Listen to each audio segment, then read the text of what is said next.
The lotus feet of our spiritual master are the only way by which we can attain pure devotional service. I bow down to his lotus feet with great awe and reverence. By his grace one can cross the ocean of material suffering and obtain the mercy of Krishna. My only wish is to have my consciousness purified by the words emanating from his lotus mouth. Attachment to his lotus feet is the perfection that fulfills all desires. He opens my darkened eyes and fills my heart with transcendental knowledge. He is my Lord, birth after birth.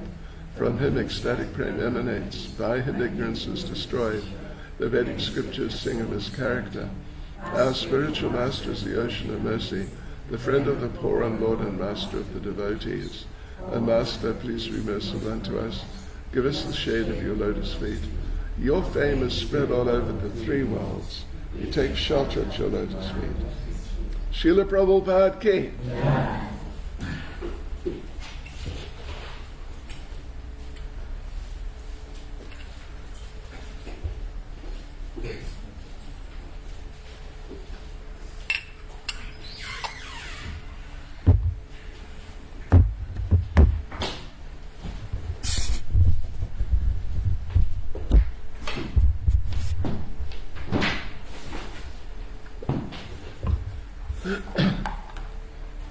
Jai Radha Madhava Kunja Bihari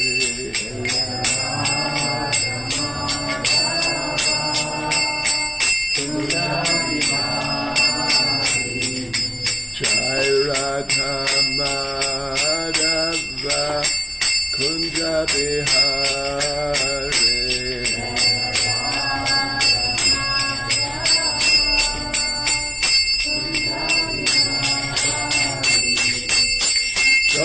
Jana Balava Girivaradhare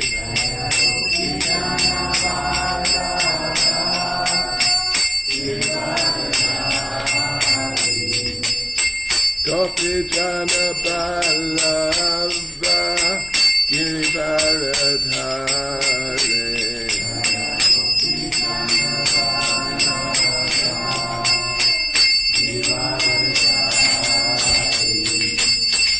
Yashodanandana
Vishvat Paramahans of Paraprajacharis Srimad, His Divine Grace, A.C. Bhaktivedanta Swami Srila Prabhupada Ki.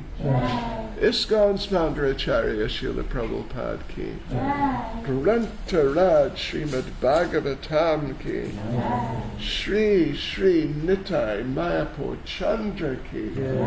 Sankirtan Yagya Ki.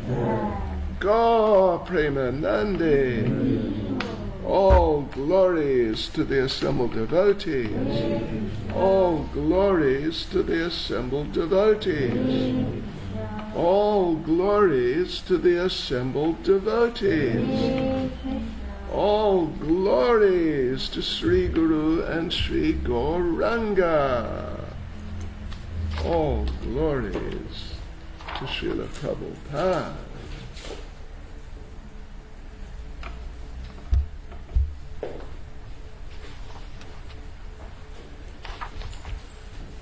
Om Namo Bhagavate Vasudevaya.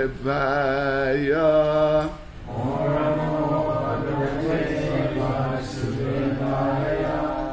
Om Namo Bhagavate Vasudevaya. Om Namo Bhagavate Vasudevaya. Om Namo Bhagavate Vasudevaya.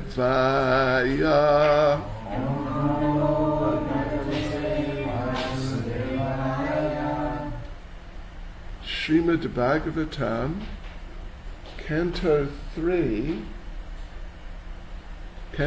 Chapter 21, conversation between Manu and Kardama. Verse 17. Yes.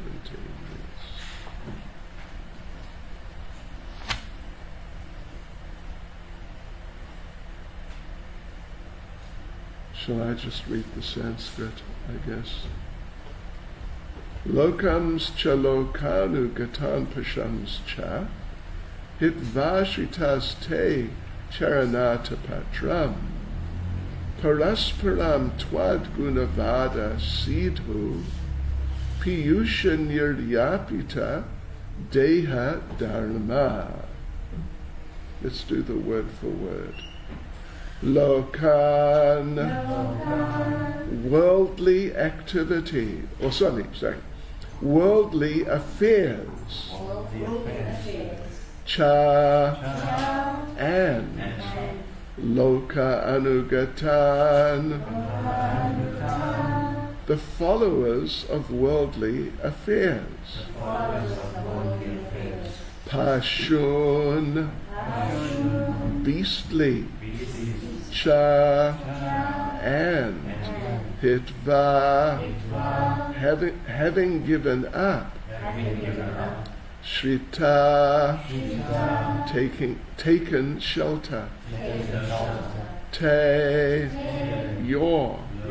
Charana, of lotus feet. Atapatram, the umbrella. Parasparam, with one another. Tvat, your. Guna, of qualities. Vada, by discussion. Sidho, intoxicating.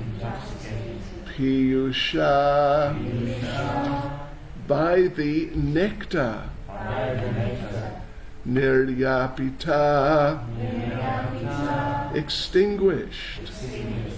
Dehadharma, the primary necessities of the body.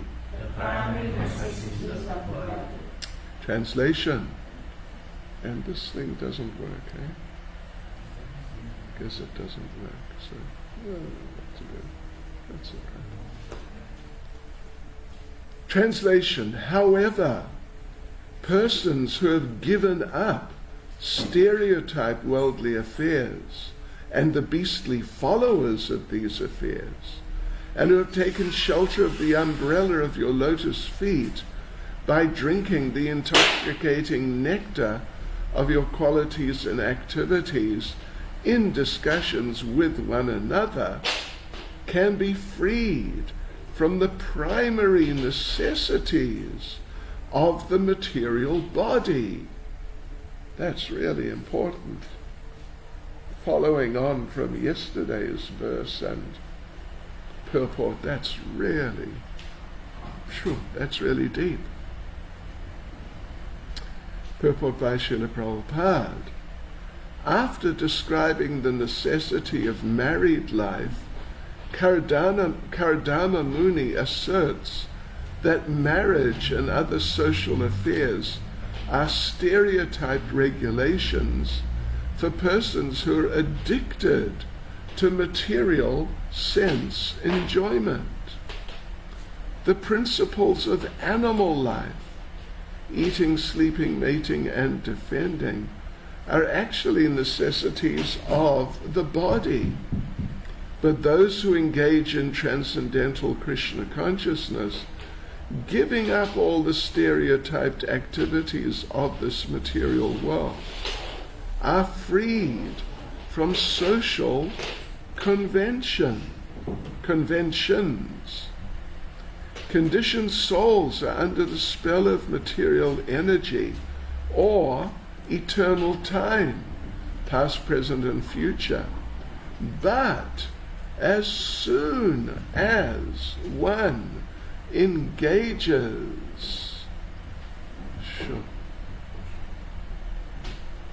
Oh, Krishna. Well, do we have to wrap it around like that?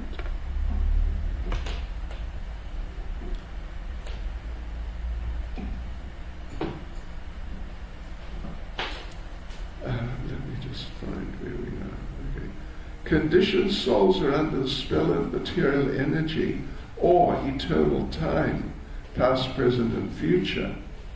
But as soon as one engages in Krishna consciousness, he transcends the limits of past and present and becomes situated in the eternal activities of the soul.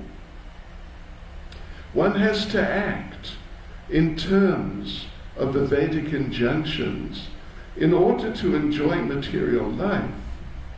But those who have taken to the devotional service of the Lord are not afraid of the regulations of this material world.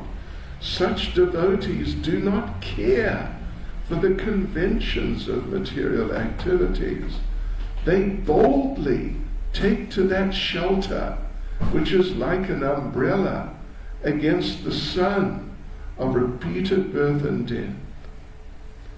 Constant transmigration of the soul from one body to another is the cause of suffering in material existence.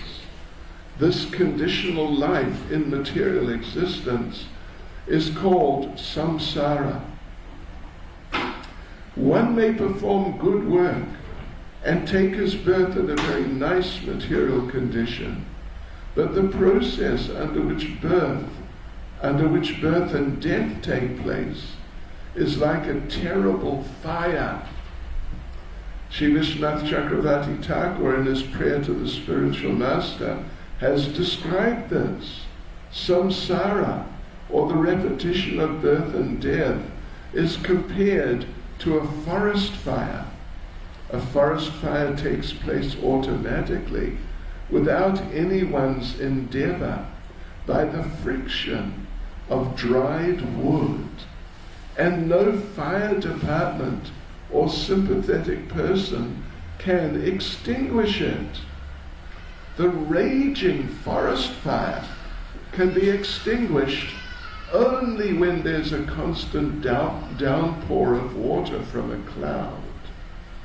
The cloud is compared to the mercy of the spiritual master. By the grace of the spiritual master, the cloud of the mercy of the personality of Godhead is brought in. And then only when the rains of Krishna consciousness fall, can the fire of material existence be extinguished? This is also explained here. In order to find freedom from the stereotyped conditional life of material existence, one has to take shelter of the lotus feet of the Lord, not in the manner in which the impersonalists indulge, but in devotional service, chanting and hearing of the activities of the Lord. Only then can one be freed from the actions and reactions of material existence. It is recommended here that one should give up the conditional life of this material world and the association of so-called civilized human beings who are simply following in a polished way the same stereotype principles of eating, sleeping, defending and mating. Chanting and hearing of the glories of the Lord is described here as Twad Gunavada Sidhu. Only by drinking the nectar of chanting and hearing the pastimes of the Lord can one forget the intoxication of material existence. Very powerful. Lokams to lokanu gatan pasumscha, hitvashitas te charanata patram, parasparam twad gunavada sidhu, piyusha niryapata dehadarana. However, persons who have given up stereotyped worldly affairs and the beastly followers of these affairs, and who have taken shelter of the umbrella of your lotus feet by drinking the intoxicating nectar of your qualities and activities in discussions with one another, can be freed from the primary necessities of the material body.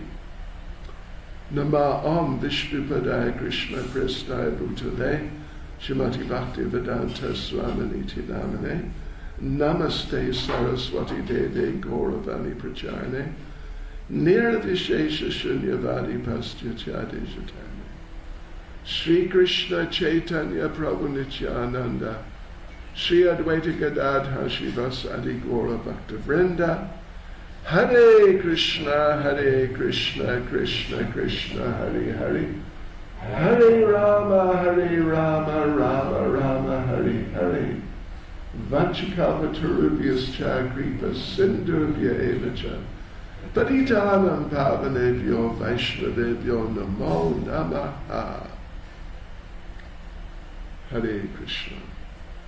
Yes, well, sometimes if you're not really, could say, used to it, it's a possible way of putting it. If you're not really used to the way that Srila Prabhupada sometimes presents things, you may end up thinking that he has really strong opinions, for example, in favor of something which otherwise you have read elsewhere in his writings, he has expressed disfavor. He doesn't really appreciate those things, not at least as much as he appears to have said he appreciates those things. And this is an interesting case here, that in the previous verse and purport, if you were here yesterday, you'd remember Prabhupada really seemed to be emphasizing in a very positive way, yes, you should get married and you should enjoy life. Yes, enjoy material activities. Really, it sounded like that.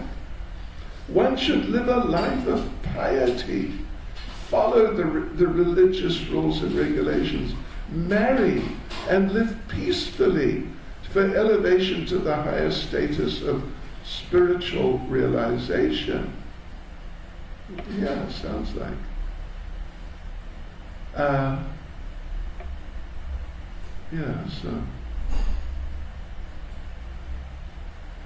Sounds like he's promoting material existence, more or less. I mean, we're not going to go through the whole of yesterday's purport again, but it was really like that.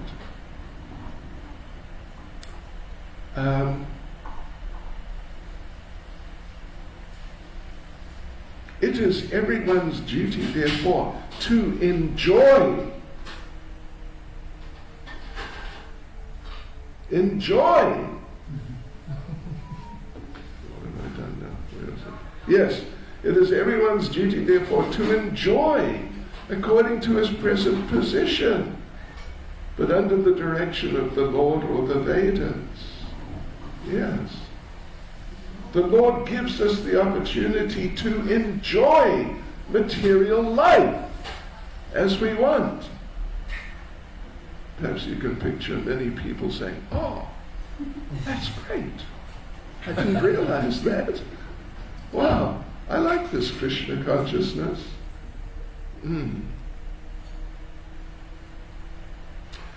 Yes, so it sounded like, I mean, it could be taken at least like, he is emphasizing enjoying material life in a way, well, for example, that he's definitely not emphasizing it in the purport we're looking at today. Yeah. After describing the necessity of married life, Kardama Muni asserts that marriage and other social affairs are stereotyped regulations for persons who are addicted to material sense enjoyment. Oh, I thought he was saying it was good. It was really nice. We should get into it. What's going on here? It's sort of contradictory or saying two things. So that the thing is that Srila Prabhupada, when he discusses certain subjects, he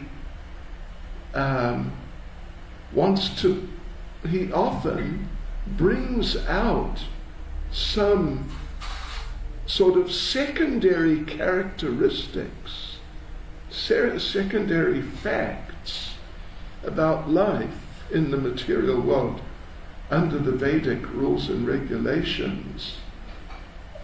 Some things like, particularly yesterday's verse and purport, which are beneficial, or, well, you should really probably say, which may be beneficial for a certain type of person if they're done in a certain very specific way.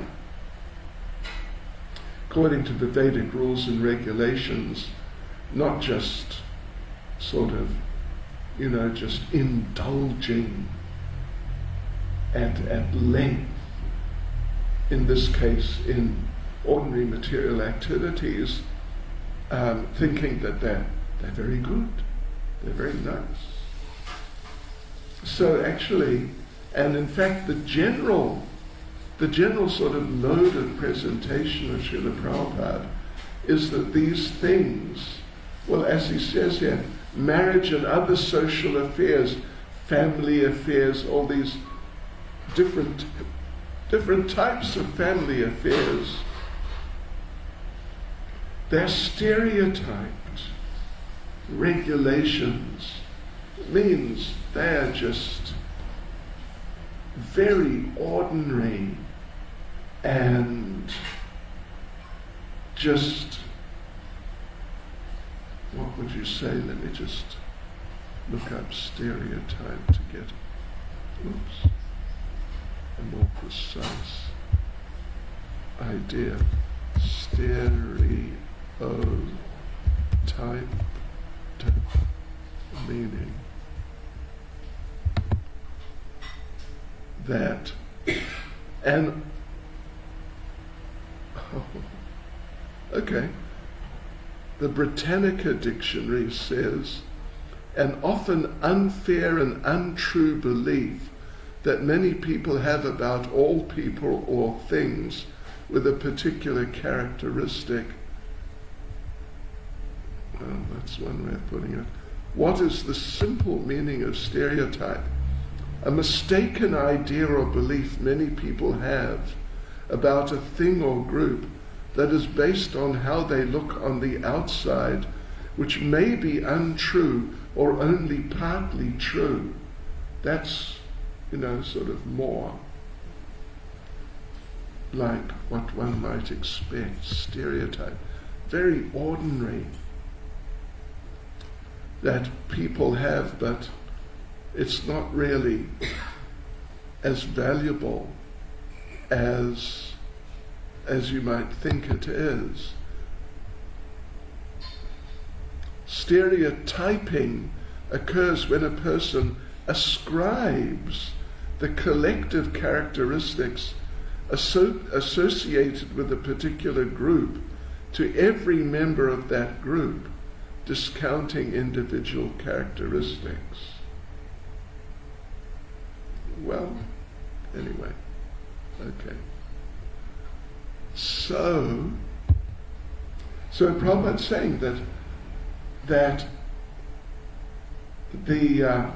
these types of activities, all material family activities, marriage, and just everything to do with it, like working and earning money and associating with all the people out there, the ordinary materialistic people, and getting involved in all the materialistic things, like watching the Springboks or watching Bollywood.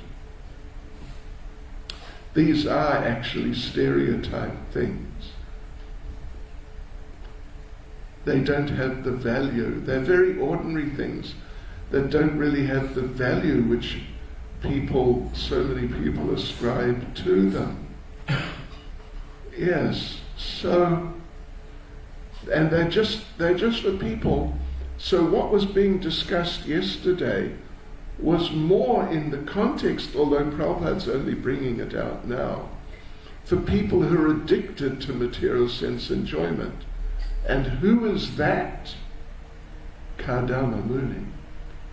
He's got some addiction. He's not like heavily materialistic, like you're a very ordinary person. But even after meditating on the Lord for 10,000 years, he's concluded, I have to do this. And that's all there is to it. So that means it's an addiction. It's a type of addiction to material sense enjoyment. I need a wife. And if I don't get a wife, it's a real problem. I mean, not just it's a real problem, but I just have to have one. Okay? Lord, my Lord. It's not a question of, let's see, let's think about it, and, is it really, or not like that, no. Conclusion has been reached. I got to have one. There's got to be a suitable one, of the same nature, not a different type of one. Yeah. But she's got to be one. I mean, a member of the opposite sex. Otherwise, there's no otherwise. According to what he's saying, there's no otherwise. It's just, he's got to have it. So therefore, he's approaching the Supreme Personality of Godhead, generally people only approach the Supreme Personality of Godhead if they really feel they really need something, like in a war situation. There's a saying, you never find an atheist in a foxhole. Foxhole means the hole in the ground made by a bomb or some explosive shell on the battlefield.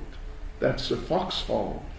And when they're trying to advance towards the opposing party who are over on the other side, they often go from foxhole to foxhole, because these holes are sometimes quite deep, and the people, unless they drop another bomb on you, but they can't shoot you with their sort of regular rifles and those types of weapons, only if another bomb comes.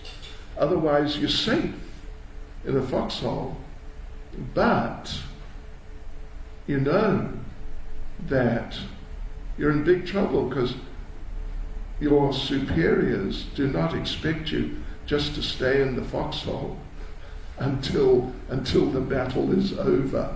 I will stay here, and when you've defeated the opposition, just tell me and I'll come out. That's what Arjuna was saying on the battlefield of Kurukshetra, that you want this battle fought? That's what you want? Go for it. Fight it. And I will take rest back here.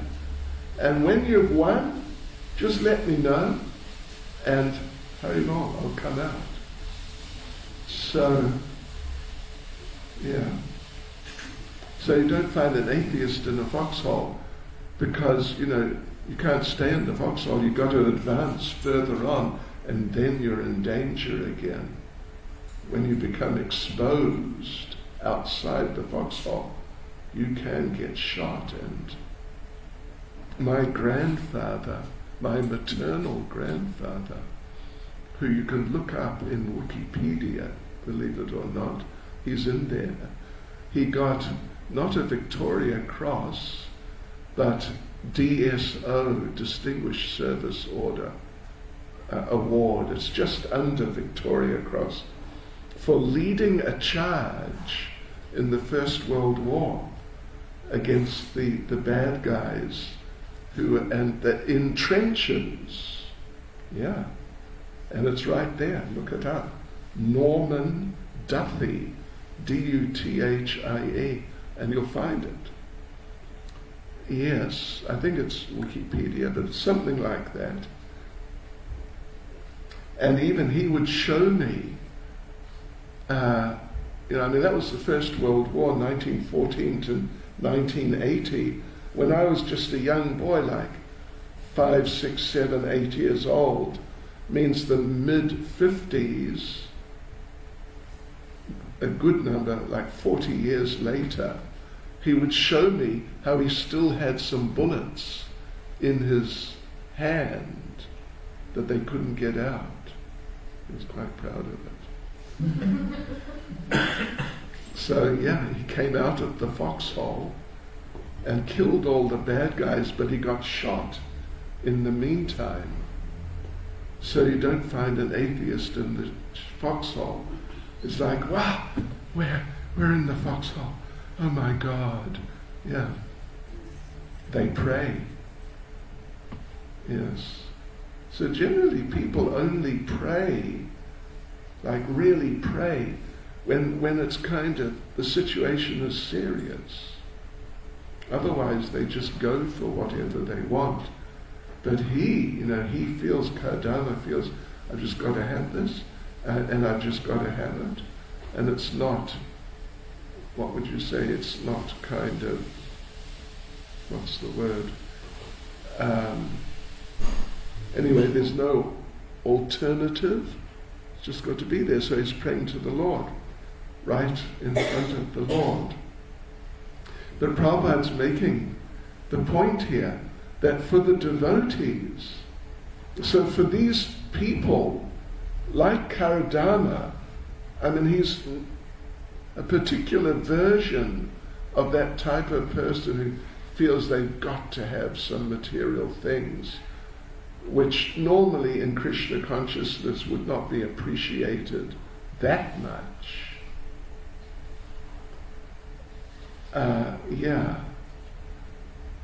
So he feels like that. But Prabhupada's saying that these principles of animal life, eating, sleeping, mating and defending, they're necessities of the body, is all right. But the devotees give up all these things. That's what Prabhupada's saying. The devotees, those who engage in transcendental Krishna consciousness, giving up all the stereotyped activities of this material world, are freed from social conventions. Even, at least in some, in principle you could say, even for things like married life, and in some cases, actually just disregarding those things, just actually doing away with them, and just diving deeper and deeper into Krishna consciousness, because as Prabhupada points out here, as soon as you engage in Krishna consciousness, you transcend the limitations of time, past, present, future. You transcend them. And rather, you have to act in terms of Vedic injunctions in order to enjoy material life. But those who have taken to devotional service, the devotees, they're not afraid. Prabhupada makes the point, the devotees don't care for the conventions of material activities, and they boldly take shelter of the Lord, which is like an umbrella against the sun of repeated birth and death. Even, many devotee householders, they laugh about how their household is. Yeah, they do. Seriously, they laugh. They laugh seriously. That, oh gosh, I became a householder. Oh well, what to do? Anyway, I'll make the most of it. But not like, yes, I've now got a husband or a wife, and that's just fulfilled what I needed in life, and my life is now just exactly how I want it. No, not like that. Because the devotees don't care for these things, even though sometimes some of them, or even quite a few of them, have to accept some of these things to some degree. But it's not like those who are addicted and who really feel that these things are just wonderful, like they're the goal of life. One of our devotees many years ago, he told me, he was trying to preach to his brother, who was a materialistic person and who was married with a wife and some children. And so he would try and preach to him, but the brother was just like, no, please don't bother me with this. And the devotee said, but this is the perfection of life. And the brother said, for me, the perfection of life is my wife and children. And the devotee said, well, that's great. You know what we must do? We must start a worldwide preaching program that here we have it. This is the perfection of life.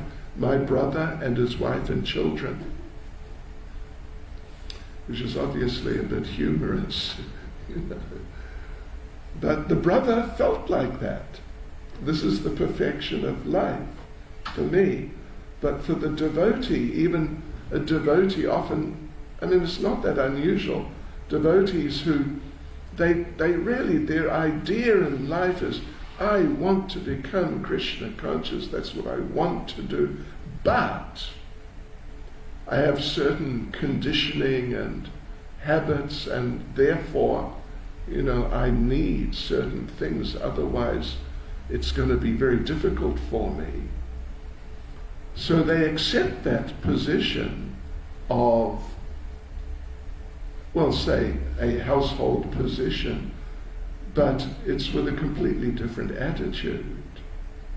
That I'm doing this as a duty, and it's not that this is my goal, and later on, after some time, I will leave it and become a vanaprastha, and I'll try and become a sannyasi before my life, the life of this body, finishes. One devotee was telling us, a couple of years ago actually, that his wife, he's a Prabhupada disciple, and it was like during COVID, so he's probably around 70 years old or thereabouts, and his wife also. He actually wrote on Facebook that a really amazing thing happened to me yesterday. He said, yesterday my wife came up to me and paid me the greatest compliment I think I could be paid. She said, you're actually a very good husband. If I have to take birth again, I wouldn't mind having you as my husband again. And he felt, wow, this is really a compliment from my wife. Because, often the relationship is like, oh, what's he doing? Oh my God. That sort of thing. Anyway, Hare Krishna. But that's the basic message here. That the devotees, of course there are devotees and there are devotees. There are different degrees of devotees. I mean, there's a range of different degrees of devotees. More, less, in this way, that way, but not in some other way. It's an interesting picture. But even for a devotee who feels impelled towards household life and, that he or she, that they need it, otherwise they won't be able to be sort of stable in their position in life. But they're not thinking that this is just so wonderful. It's more like, I had to do it, so I'm doing it. And I'll do it to the, as well as I can, take it seriously. But I'm not going to think that this is the goal of my life. Yes, so, because Prabhupada makes the point that conditional life is called samsara, and Srila Vishnu Chakravarti Thakur, we sing it every morning in Mangal Arati. If we happen to be in Mangal Arati, then we sing the Gauravastikam, and the first verse, samsara davanala lida loka, that this life in this material world is like a forest fire, and it's just burning. How did it start? Who knows? It just started somehow or other due to circumstances. Yes. And it's such a forest fire. It's such a fire, big fire, that you can't just get out your garden hose and start squirting water at it. You can't even call the fire brigade with their big trucks and, sort of industrial firefighting capabilities. Just won't help.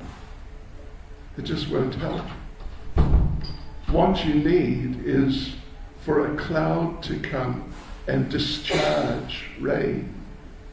So the cloud, Prabhupada says, is compared to the mercy of the spiritual master, who is carrying the cloud of mercy of the Supreme Personality of Godhead. Not just that the spiritual master just has his own stock of mercy of his own accord, but it's the Lord's mercy that he happens to carry it and discharge it on those who need it. Yes, and then when the rains of Krishna consciousness fall, then the fire of material existence can be extinguished. So therefore, in order to become free from the stereotyped situation, at least at some point during our lives, we have to reject the stereotyped situation. At some point, we actually have to reject it. In one's younger days or even middle age, one may not be able to do that, but one should understand sooner or later, if one really wants to go back to Godhead, one is actually going to have to reject the stereotype situation and separate from it and absorb oneself really wholeheartedly in devotional service, particularly beginning with and particularly chanting and hearing about the Lord. I've been teaching Bhakti Vaibhava for a while now, a couple of years. Anyway, something like that maybe. Anyway, for a while, definitely. And, systematically going through all the verses and all the purports. And Prabhupada's preaching in Srimad Bhagavatam, it's become quite clear in certain important regards. For example, that how much Prabhupada stresses you must engage in devotional service, but beginning with hearing and chanting. Not just you must engage in devotional service and just engage in devotional service and just do devotional service, but you must engage in devotional service beginning with hearing and chanting. Prabhupada repeatedly emphasizes this, the hearing and chanting aspect. Yeah. So therefore it's recommended that one should give up that conditional life and give up the association of people who are really absorbed in household life and everything that goes with it. One must give it up. Eating, sleeping, defending and mating, and chanting and hearing of the glories of the Lord is described here as Twad Gunavada Sidhu, that which means only by drinking the nectar of chanting and hearing the pastimes of the Lord can one forget the intoxication of material existence. So it's a real contrast to the purport from yesterday. And the verse is a real contrast with the verse we looked at yesterday, which all appeared to be practically promoting and recommending, like, come on, get into it. A materialistic way of life. Even we read in Bhagavad Gita, in Bhagavad Gita and Bhagavatam, we read how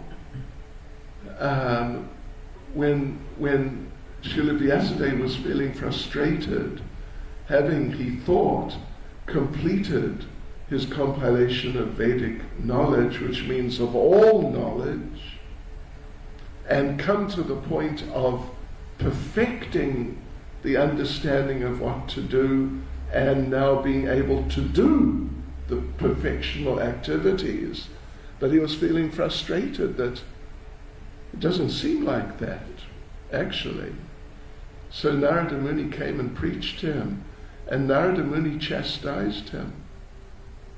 I mean, he really chastised him, actually, that you've done a wrong thing because you have painted a picture of material life with very flowery language and making it really sound like, yes, this is the life, this is the way to do it, and it's wonderful. So you've actually, in the name of helping people to advance towards the ultimate goal of life, in a certain sense, you have really contributed to entangling them further in material existence. So you've got to undo that. You've got to straighten things out, to straighten the people out. Otherwise, in the name of going back to Godhead and helping people to go back to Godhead, you'll just be entangling them further in material existence. Hare Krishna. Srila Prabhupada ki jai. Any comment or question or comments, questions, thoughts? Yes, Prabhu. Seeing in the translation of the verse, Srila Prabhupada uses the word for those who are like Who are following the stereotyped way. they beat and beastly followers of these faiths of Beastly. That, That's really heavy. so I was just thinking, do people become beastly or fall in that category if they like devoid of spiritual life or realization? Sooner or later, yes. Sooner or later, they will. Yeah. You know, the way Prabhupada presented it yesterday was he's trying to encourage people like Karadama who feel, and it may actually be true, that they have to accept a certain amount of materialistic life. Yeah. But to encourage them that, you know, it doesn't mean you're now disqualified or now you can't progress. You can progress. So therefore Prabhupada here and there in the purport, Prabhupada says, for example, it is everyone's duty, therefore, to enjoy according to his present position, but under the direction of the Lord or the Vedas. I mean, he doesn't really emphasize it too much, but he says it. So he's encouraging people like Karadama, who needs encouragement. Because Karadama is not ready just to surrender, just to give up all dharma and just surrender to Krishna. Sarva dharma parityaja. Give up all materialistic dharma. He's just not ready, just not able. And after all these years, he's understood it and is convinced that I am not ready. So, to encourage him and people like him, then the type of picture painted in the purport yesterday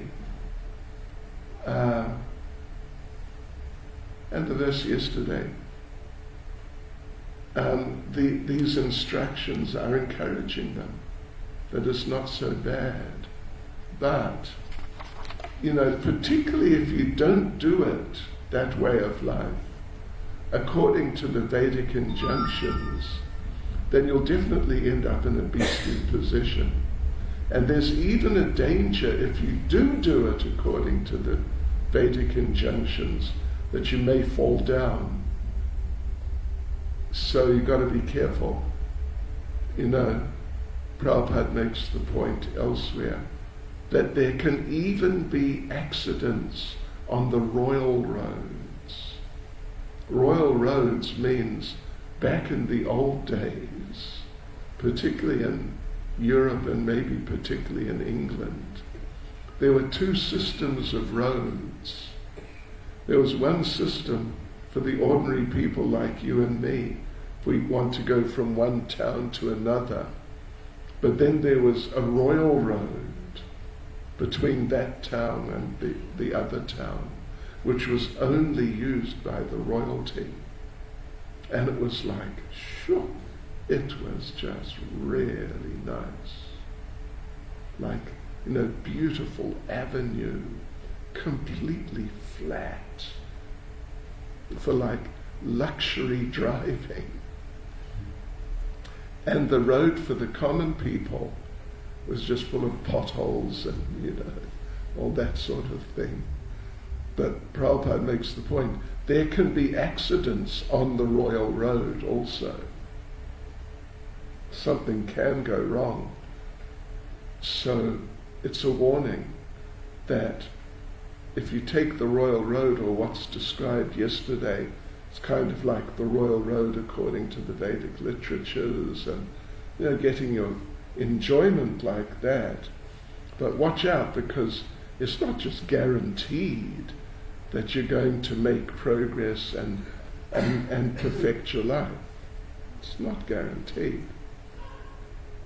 You may also end up becoming beastly. Is that okay? Sorry, I think I interrupted you actually. No, that's what I was asking. The last one, the was like added on to that. Like the Rama Muni, he was meditating for 10,000 years, and like now he's like do something, some activity to get married and family. So it is like, is that better for him? Is that like doing? It seems like it's better in some cases to engage in devotional service, do some activity and that's more purifying than if you were just more like meditating or just being in a or trying to be very strict. Yeah. Like that, very renounced, and not get involved in, in this case, household life, which is sort of the usual thing. Yeah, then that position will be better for them and help them more than if they like artificially try to accept a more renounced position than they're capable of.